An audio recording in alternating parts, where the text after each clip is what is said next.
Welcome back to the Back Porch View, brought to you by Appalachia Baptist Church, where the old rugged cross still makes a difference. Today we're going to continue our conversation on the man and his role in the family.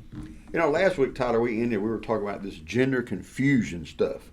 And now it's common for young men to spend an inordinate amount of time grooming themselves in ways never seen before in culture. And I'm not saying you ought not be clean. You go out and comb your hair and kind of put yourself together. But, now our young men spend hours getting ready to go out I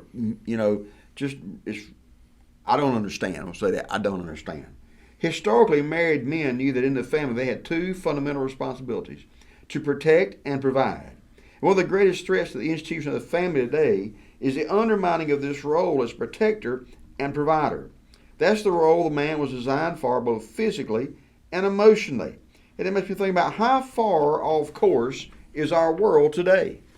In the past couple of weeks since becoming a father, I found it interesting the wiring God puts in our brains as a father. As a husband, I would go into the store, and as many of our listeners know that come to church with us, Miss McKenzie ain't scared of a lot of stuff. So there was never really any worry about what danger we were in, because it was more like a she had my six kind of deal. But we went into Walmart for the first time after Kyle was born, and I found myself ears pinned up, head on a swivel, and Mackenzie laughed at me. She said because it must be the adrenaline of being a new daddy on you. Because there was a gentleman, and it happened to be every time I looked up, this gentleman would be on the other end of the aisle. As automatically my paranoia kicked in, like, this guy's following us. He's trying to take my baby. What am I going to do when he grabs hold to this car seat that we had in the buggy with us? And we got back in the car. I said, she goes, and we ran into somebody and talked to him, and she was talking about something that person had said. And I said, what, who said?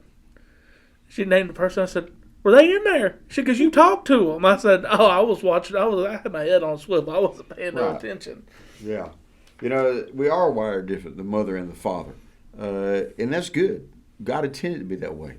Because children, they need both. They need the man and the woman. And thinking about this, about being wired differently, about this gender confusion, I thought about just some examples in the world today of how confused this world is about the role about what the family ought to be. In Sweden today, it's illegal for a parent to spank a child for disobedience. I think about, where's that heading?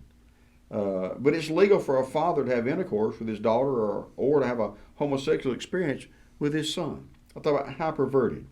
In fact, we see today that marriage is considered to be an option in the United States of America. Mm-hmm. People live together or do things, and marriage is just like an option.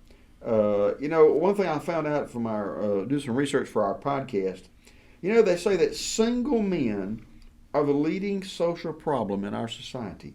Listen to these statistics right quick, Tyler. Men commit over 90% of major crimes of violence. They commit 95% of all burglaries, 94% of all drunk driving cases, and 70% of all suicides.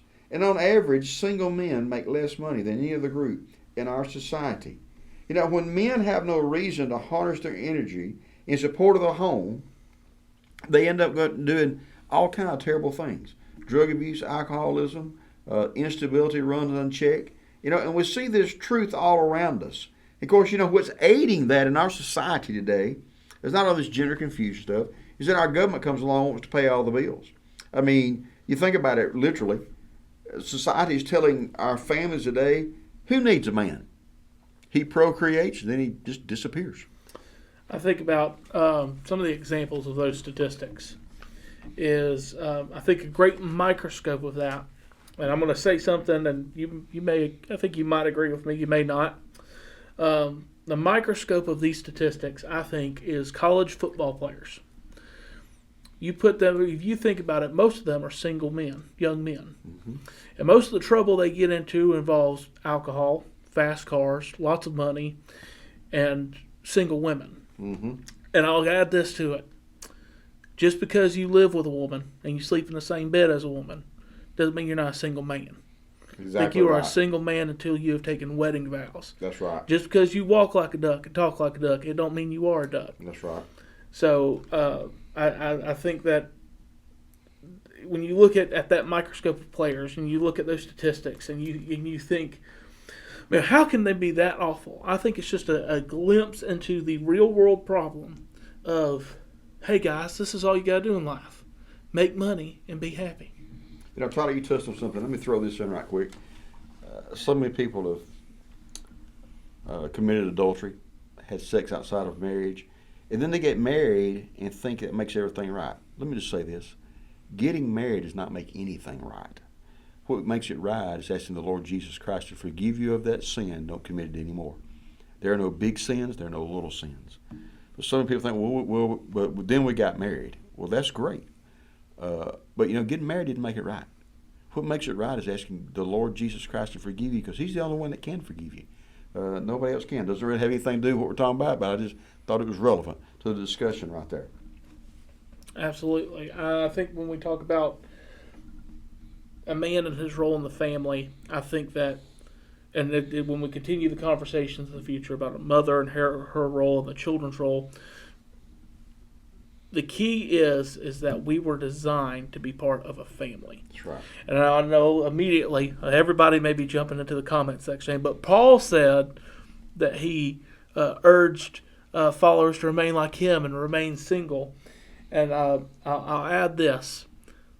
We were designed to be husbands, fathers, mothers, wives, and children.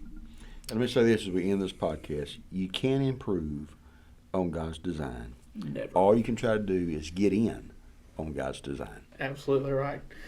And we hope you enjoyed this conversation on a man's role in the family. And we hope that you'll tune in next week as we continue our conversations on the family.